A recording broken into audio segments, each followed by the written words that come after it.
So this first one is from Miss Love, which I've also been wondering. How often do you get your hair cut? Because it's always perfect.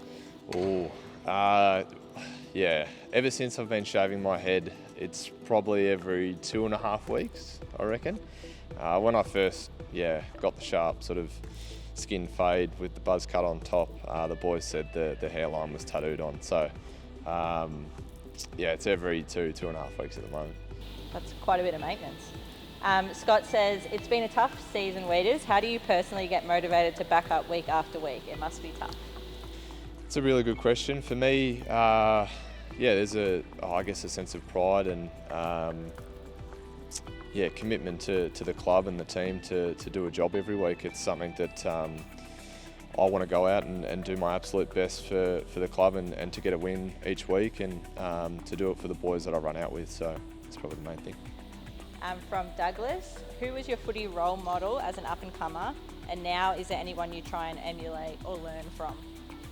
I guess my footy role model growing up, I was a Melbourne supporter, so initially it was probably David Neitz, but I didn't get to see too much of him play. My grandmother was a mad St Kilda supporter, and we went to a lot of St Kilda games, and Nick Revolt was a very handy centre-half forward back then, and just loved the way he played, attacked the ball, great overhead mark, and a terrific leader of the club. And is there anyone now that you sort of try and emulate, or you just kind of do your own thing? Probably nowadays my own thing. I don't watch too much footy at the moment, but I guess you just got to look at the key defenders at the moment. I think Stephen May's a wonderful defender. Harris Andrews is another. Darcy Moore. And it's just, a bit of friendly competition and match myself up against how they sort of go about it and try and make myself better. This one's from RJ. How many party pies could you put away in one sitting? I haven't had party pies in years, if not a decade or so. So, how many party pies? I don't know, a dozen probably. Yep. Not too shabby.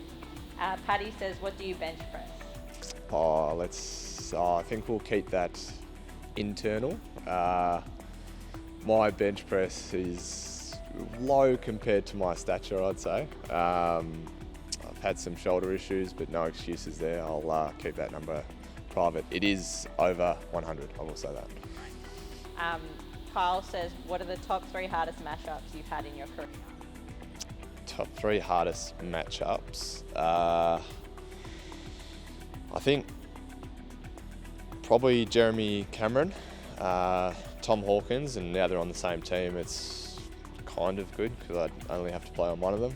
And then, Josh Kennedy from West Coast was an unbelievable player, unbelievable craft. Can get away from you very, very quickly. So very good. This one's from Mitch. Would you rather live with Charlie Curnow or Ed Curnow?